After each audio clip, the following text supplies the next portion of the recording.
So next we have a keynote speaker, Pouria Kay. I'm sorry if I'm pronouncing it wrong.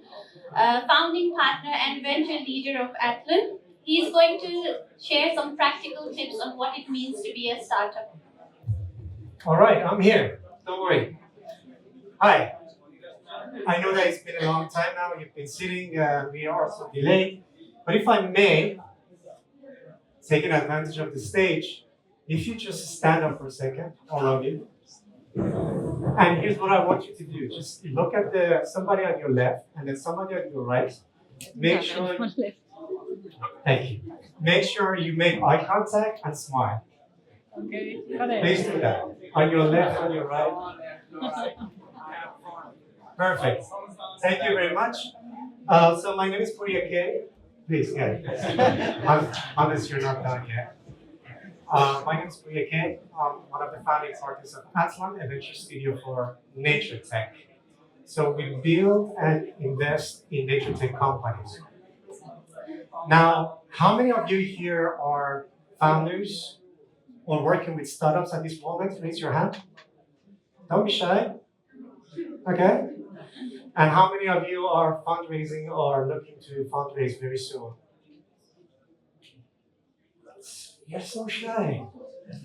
Okay, all right. And the rest of you, what are you doing here? Cool. So what is a venture studio and what is a nature tech? Just quickly to tell a little bit about what we do. So a venture studio is not a VC, is not an accelerator. We don't work with existing companies. We work with innovators and ideas. So if they're interesting, and in this case, in line with these focus areas that we have, they do the significant decarbonization, or they reduce waste, so towards the zero waste. Or you can show that with your intelligence system, you can preserve or regenerate ecosystems. That is interesting for us. After that, we work with you, validate the idea, build a business case, all the way that there is traction. Then we establish the company with you, and then we invest in that company, take it as fast as possible to Series A. Okay? Now, let's talk about the funding and fundability side. So from those of you that have had fundraising experience, what is the main thing when you go and talk with investors that they ask you and they want to see? Anybody? Courageous enough to throw it?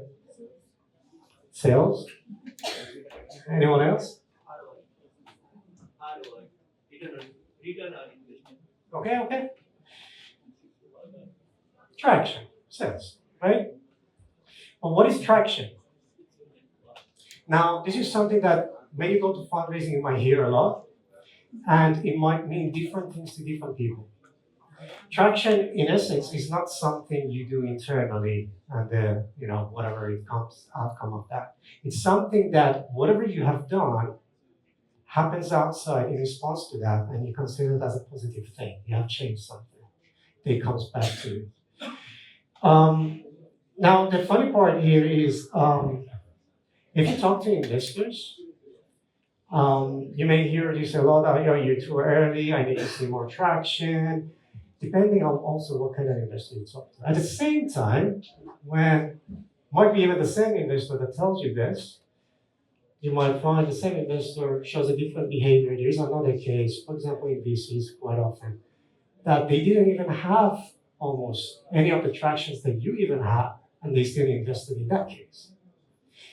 My two favorite examples are, so Magic Leap. Do you remember do you know the company? Do you remember when they raised funding? 2016, 2.6 billion was raised, arguably no traction, right? And at the same time, you find companies or founders, not even companies, that they show traction and people don't invest in them. My favorite example, Google. In 1999, if I'm not mistaken, they had about 10,000 active users, daily active users. not active users is not correct. 10,000, users that were doing search with their platforms. They wanted to sell the technology. They weren't even a company yet. They wanted to sell it for 1 million. They were even ready to sell it at about seven. There's a discussion that they have been willing to give it as $750,000. The deal didn't go through. The next year, they had 500,000 users daily. By the end of that year, it was 3 million. You know what's the funny story? They tried to sell the company in 1999. Maybe tried to sell is not the right word, but there was a sales discussion about 10 million. People laughed at them. Investors left them all saying that you don't have a business model. It's a free engine, right? So what went wrong? Because soon after that, it was what we call known as unicorn, right? So what is traction really? When are you fundable? Funny thing is that the first person that before they were even a company wrote the first check for them, which was 100,000, and I believe it was co-founder of the Sun Corporate or Sun Microsystems. That was somebody that was looking at the potential of what they're doing. Now, what did they look at? And this is something super interesting. So there are two types of tractions if you want to look at it that way. There's a traction that the investor wants. There's a traction that you should care about. These two might not necessarily be the same things. And different investors might be telling you about different levels of tractions that they expect. There is the angel investors, then there's the VCs, and then there are like venture studios, and there's like so many other different types. So I'm going to tell you one of the best things that a very smart professional investor told me in 2016, and I found it very, very valuable when I was building my tech company to get funding. He told me, don't work for investors. Work for building your company, right? And this is a very common mistake I see to this day, that founders are working so hard to make themselves fundable. They collect the investors' feedback, they go back, they try to do and improve, they give back to them. Am I fundable now? It's like, it's still too early, let's take more traction. So when is enough traction? Well, what they should be doing, I'm going to here ask a question.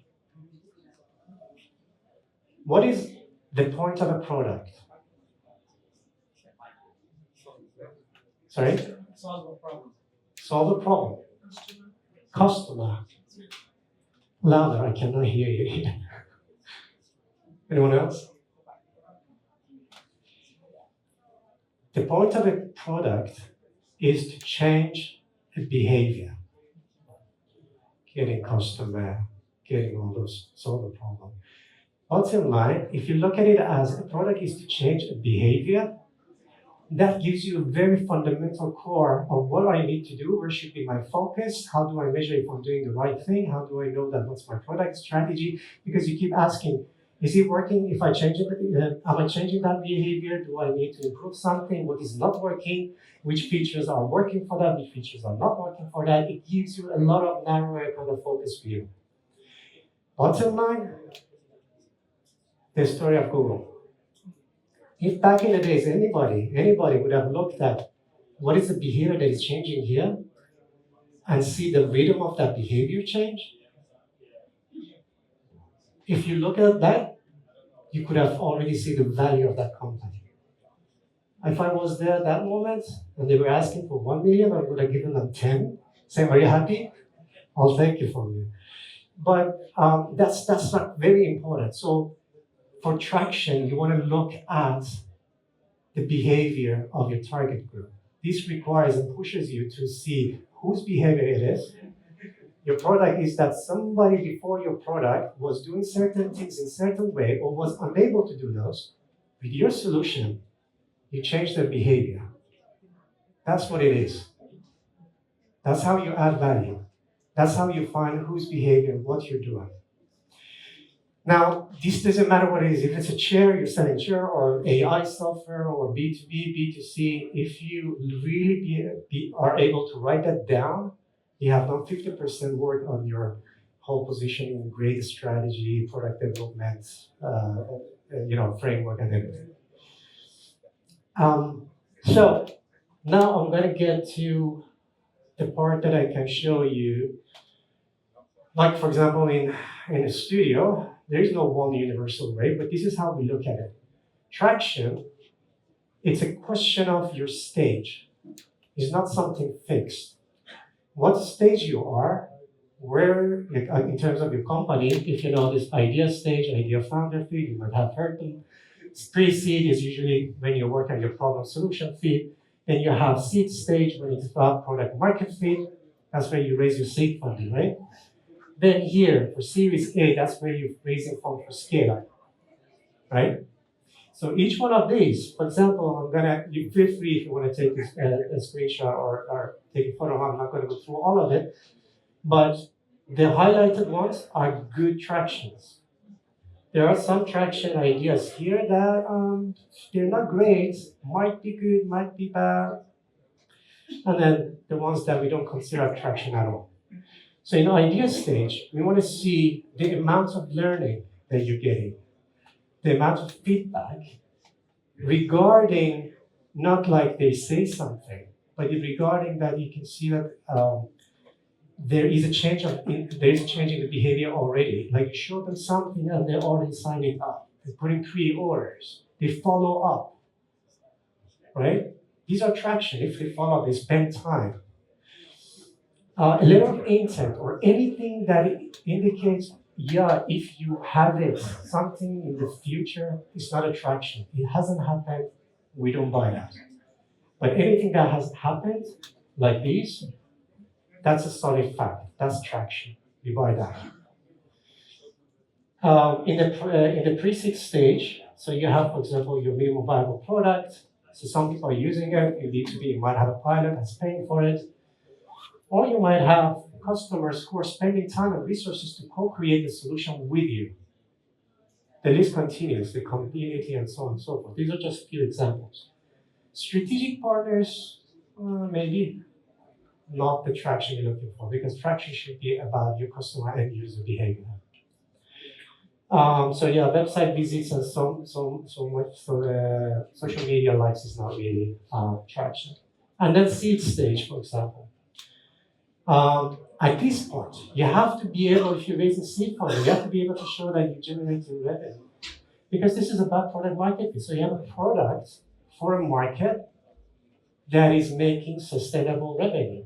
So at this point, if you show that you have majority of revenue or your main revenue is coming just from projects, that's not attraction. You're not looking at that because at this point you're expecting that you have reached product market fit or having signals of that.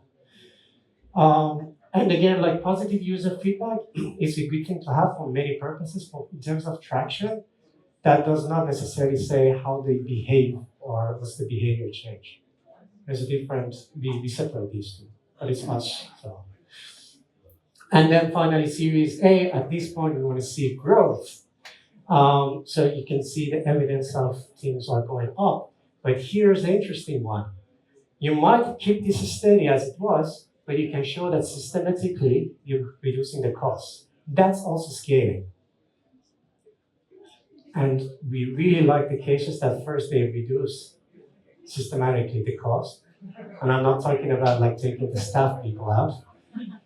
Something that makes you scalable. So now you can do it cheaper before you even go all in and try to increase your revenue.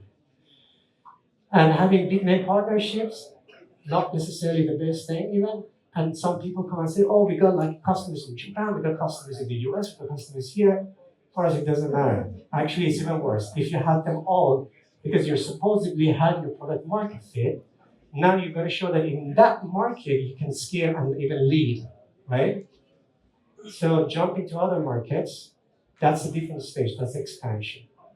It's not attraction you want to see. It's actually not a good thing. All right?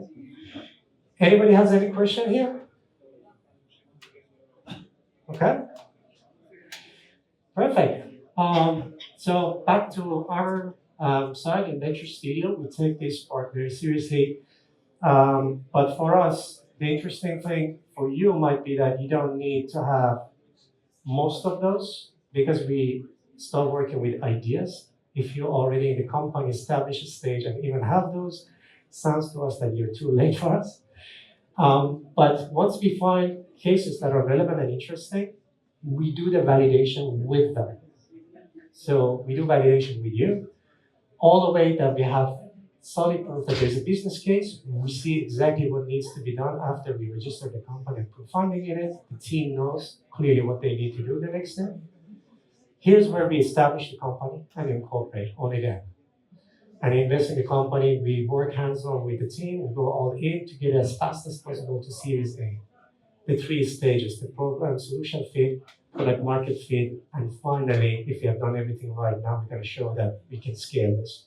And that's where we go and raise Series A. And after that is supporting the cases. Cool? All right. Well, that's from me. If nothing else, if you have any ideas related to nature tech in the areas that I mentioned, our website is atlan.fi, or sorry, Atlan, yeah, .fi. I thought I said it in Spanish.